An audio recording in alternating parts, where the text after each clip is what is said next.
Olá, tudo bem? Gabriel aqui para mais um Gestão do Campo com vocês. Nessa fase de quarentena e os problemas devido ao coronavírus, espero que estejam todos bem, todos com saúde, mas o agronegócio não para e nós também não podemos parar.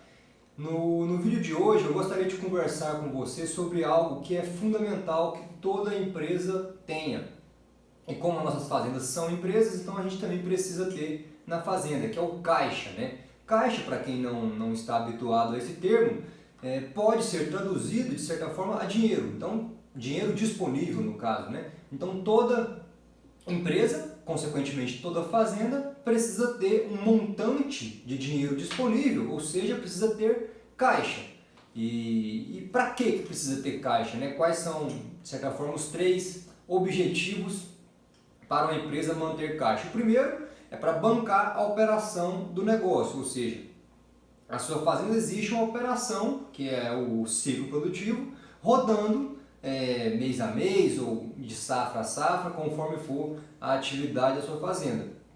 E para bancar essas operações é preciso capital, é preciso dinheiro. Esse dinheiro é o caixa. Então, o caixa, a primeira função do caixa é justamente bancar a operação da fazenda. A segunda função, o segundo motivo para se ter caixa é justamente para cobrir imprevistos, né? Infelizmente, a gente está num ramo de negócio que é dinâmico, às vezes tem falta de chuva, às vezes chuva em excesso, oscilações de preço, tanto dos custos de produção, dos insumos, quanto do nosso próprio produto, devido a sazonalidades de produção, enfim. Então, imprevistos vão surgir e também não é só para o nosso negócio, surgem para qualquer outra empresa também.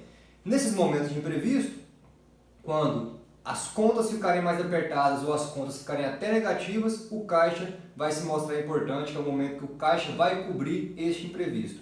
E o último motivo, ou o último objetivo para se ter caixa, é também o oposto do imprevisto, né? No caso seria as oportunidades que podem surgir ao longo do tempo para se realizar bons negócios, seja bons negócios para um investimento ou bons negócios para comprar algum insumo mais barato, por exemplo. Então esses são os três motivos que fazem com que o caixa seja algo fundamental e necessário para a fazenda. Aí você pode até me perguntar, bom, beleza, eu já entendi que é preciso ter caixa, já entendi a importância do caixa para o negócio, para a empresa ou para a fazenda, mas quanto que eu devo ter de caixa? Ou seja, quanto que a fazenda deve ter de caixa para atender esses três objetivos?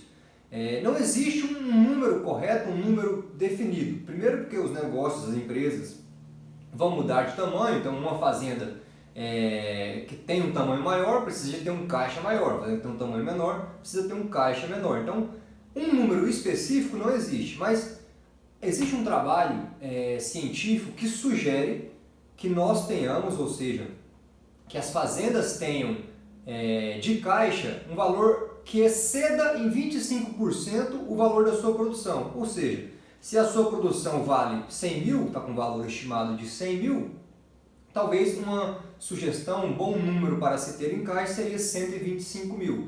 Essa, como eu disse, não é um valor exato, né? Esses 25% do que exceder da produção, isso pode variar, na verdade vai variar ao longo do tempo, mas é um norte, uma orientação para a gente seguir. E por que isso vai variar? Por que eu digo que vai variar? Porque o tamanho da posição de caixa, ele deve variar conforme a estratégia da fazenda, conforme o planejamento estratégico da fazenda. Uma propriedade que está em expansão, por exemplo, está em crescimento, está em processo para aumentar a produção, com novos investimentos, novas tecnologias que estão sendo colocadas em prática ou em jogo, ela consequentemente consome mais caixa. Então a posição de caixa dela nessa estratégia de expansão fica mais reduzida. Agora, uma outra fazenda que já está de certa forma com o seu tamanho, o seu nível de produção já definido, já estabelecido, não está pensando em aumentar a produção, não está pensando em fazer novos investimentos, pode ter maior posição de caixa, ou seja, as parcelas dos lucros que ela for acumulando, ela pode destinar para o caixa, porque ela não está pensando aqui em aumentar a produção, seja com algum investimento ou alguma outra coisa do tipo. Então essa posição de caixa ela vai variar ao longo do tempo. É por isso que aquele 25% que vai exceder do valor da produção é uma sugestão, é um norte que a gente pode ter em mãos para começar a trabalhar, mas ele tem que ser alinhado com a estratégia da fazenda, com o planejamento e estratégia da fazenda no momento. É por isso que ao longo do tempo você pode ter mais do que 25% do valor da produção ou até menos, se for o caso. E para terminar, algo que nós não podemos deixar de falar é o caixa tem que estar rendendo. Não tem por que você deixar dinheiro parado. O nosso ramo de negócio é um negócio com margens apertadas, então qualquer capital que a fazenda tenha, qualquer dinheiro que a fazenda possua, ele tem que estar rendendo alguma coisa. É claro que para o caixa, a gente vai procurar opções de rendimento que contém segurança, não retirem liquidez, mas que sim contribuem com alguma rentabilidade a mais para o negócio. Então essas é algumas considerações que a gente tem que fazer sobre o caixa. É algo que é essencial para toda empresa. Sugiro que você tenha esse montante de capital na fazenda para bancar suas operações, para suprir algum imprevisto ou aproveitar alguma outra oportunidade. Por hoje vai ser só. Um abraço. Não esqueça de deixar aqui sua dúvida ou algum comentário ou alguma sugestão para próximos vídeos. Eu agradeço. Um abraço e até mais.